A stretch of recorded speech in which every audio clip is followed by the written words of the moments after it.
किसी भाई साहब ने पूछा है, कर्म कांड करना चाहिए कि केवल ध्यान?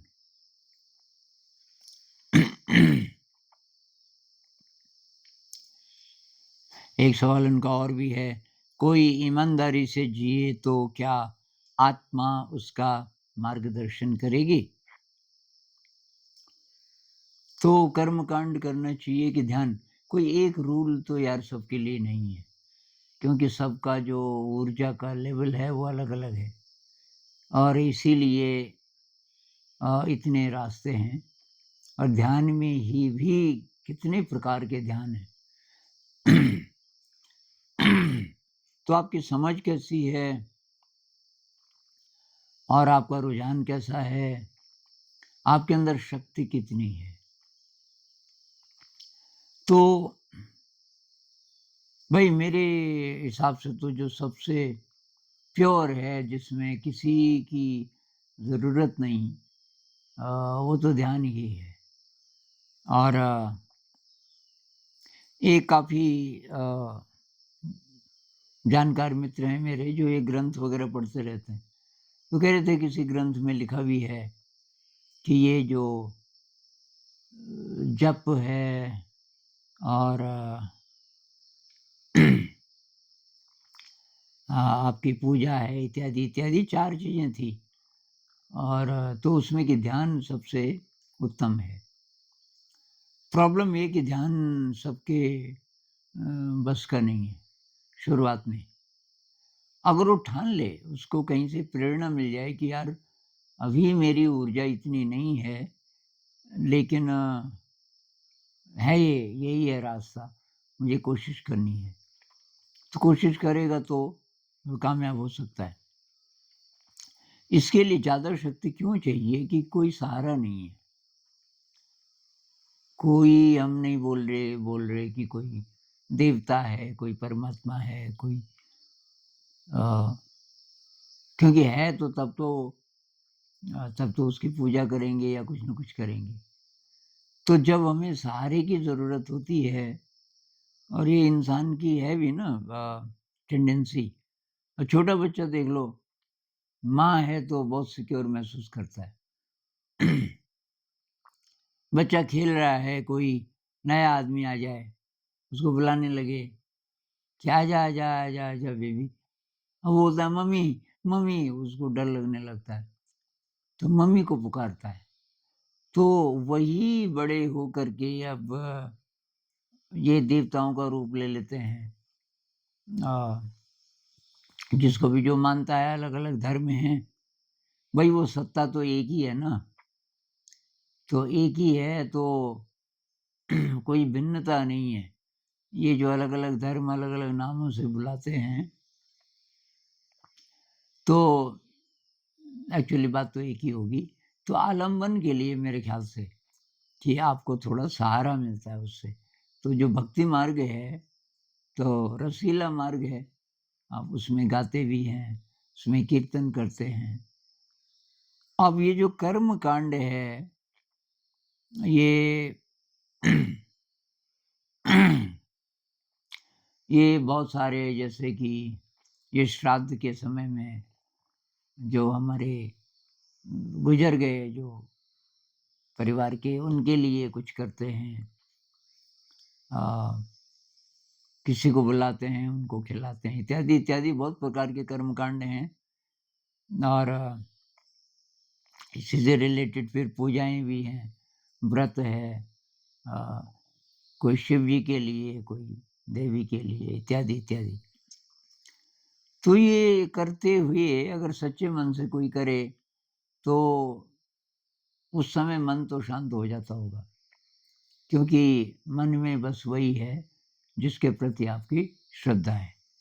ऐसे ही कर्मकांड करते हुए मन में ये है कि ये अच्छा काम हो रहा है, इससे फिर ज़िंदगी पे कुछ अच्छा अच्छा असर होगा, तो फालतू विचार थोड़ा कम हो जाते होंगे। ऐसे ही मंत्र है, नाम जप है, इत्यादि है। तो जिसका जो भी मार्ग है वो वैलिड है। अ, ज़रा ब्रॉड दृष्टि होनी चाहिए। ब्रॉड दृष्टि ये होनी चाहिए कि भई तब ऐसे इंसान के अंदर भी ये बात हो कि ये हिंदू है, ये मुसलमान है, ये क्रिश्चियन है, ये अलग-अलग है। तब तो न तो भक्ति का फ़ायदा है और न किसी चीज़ का फ़ायदा है। क्योंकि ये पता चल जाना चाहिए कि यार ये पूरा ब्रह्मांड, पूरा अस्तित्व, जो भी शक्ति है इसके पीछे तो एक ही है। तो मुख्य बात यही है भई। अब मेरा अनुभव ये है कि बहुत सारे लोग इसी से शुरू करते हैं। भक्ति कह लो, कर्मकांड कह लो। इससे शुरुआत करते हैं और बाद में कोई-कोई उसको छोड़ देते हैं। रामकृष्ण जी की कहानी है ना, वो काली को मानते थे। मानते क्या, उसको उनको दिखती थी काली और बस तो काली की साधना करते थे, बहुत एडवांस्ड हो गए थे। लेकिन उनको काली एकदम असली लगती थी। तो फिर तोतापुरी आ गए, वो वेदांत वाले थे। तोतापुरी ने देखा कि इसके अंदर वो क्षमता है, मतलब ये गहरी समाधि में जा सकता है, जो कि तोतापुरी भी अभी तक नहीं जा पाए थे। तो उन्होंने रामकृष्ण को बोला कि इस काली के टुकड़े कर दे। रामकृष्ण काँप गए, तो काली तो सब कुछ है मेरी ज़िंदगी में। उसने कहा कि नहीं, कि मुझे तो काली दिखती है, कि दिखती है, दिख जाता है क्योंकि श्रद्धा है, लेकिन ये रुकावट है, क्योंकि जो सत्य है, उसमें कोई इमेज नहीं है। तो अब यहाँ पे कि भई काली नहीं होती फिर, ये नहीं हम बोल रहे हैं। जो मानता है उसके लिए है, उसके लिए प्रकट भी हो जाएगी, रामकृष्ण के लिए तो होती थी। तो इसके बियॉन्ड जाना है, तोतापुरी ने बोला। और रामकृष्ण तोतापुरी जी को बहुत मानता था, उसने वैसे ही कर दिया। काली की इमेज आए, खत्म। और फिर वो चला गया उस स्टेट में, जहाँ कुछ नहीं है, कोई नाम नहीं है, कोई रूप नहीं है, जैसे कि वेदांत वाले बोलते हैं ना। वेदांत वाले न नाम है न रूप, जहाँ तक नाम है, जहाँ तक रूप है, वो मिथ्या है। ये भी जो दिख रहा है एक लेवल पे, ये सच है। जब तक हम इंद्रियों से काम ले रहे हैं, सारे नियम हैं हर चीज़ के, साइंस इतनी एडवांस्ड हो गई, इसकी स्टडी करके इस लेवल पे सच है।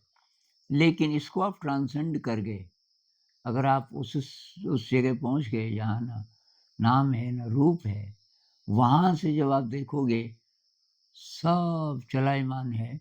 इसके नियम हैं, नियम तो सपने के भी होते हैं। भाई लूसिड ड्रीम में जबकि आप बहुत स्वतंत्र हो, आप अपनी मर्ज़ी की चीज़ें कर सकते हो लूसिड ड्रीम में। ये दृश्य पसंद नहीं आ रहा है, मैं उसको बदल सकता हूँ। लूसिड ड्रीम में ऐसा हो जाता है। वहाँ भी नियम है, वहाँ भी नियम है और वो सीखने पड़ते हैं। जैसे कि दीवार है, आपको ख़्याल आ गया कि ये तो सपना है, लूसिड ड्रीम है और मेरे अंदर मैं इसमें से पार हो जाऊँगा। तो अगर 100% विश्वास है, तब तो हो जाओगे, नहीं तो बीच में अटक जाओगे।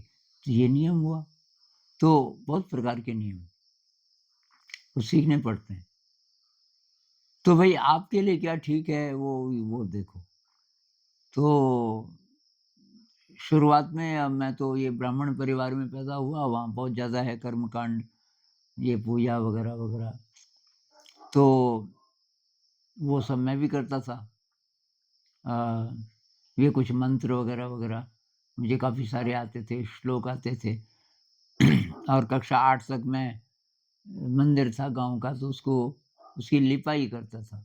कहीं से मिट्टी ला के ये करके, मेरे साथ और भी बच्चे आ जाते थे। ये चला मेरा थोड़ा-थोड़ा 9th तक भी।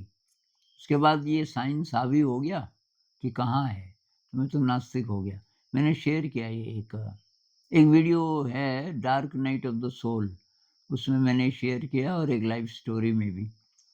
तो वो डिप्रेशन फिर मुझे हो गया, क्योंकि जो फ़ेथ है ना, उसकी तो ज़रूरत है। कोई शक्ति है किसी भी रूप में या बिना रूप के आप मानो तो एक तो वैज्ञानिक दृष्टि से भी देखो भाई कुछ तो है, इतनी सुव्यवस्था क्यों है? बहुत सारे वैज्ञानिक भी ये कहते हैं, आइंस्टाइन भी ये कहते हैं, वो मानते हैं, बहुत सारे वैज्ञानिक मानते हैं कि कोई शक्ति है, तो उसकी तो ज़रूरत है। बाकी कर्मकांड की ज़रूरत आपको लगे तो करो, नहीं तो ज़रूरत नहीं। नमस्कार।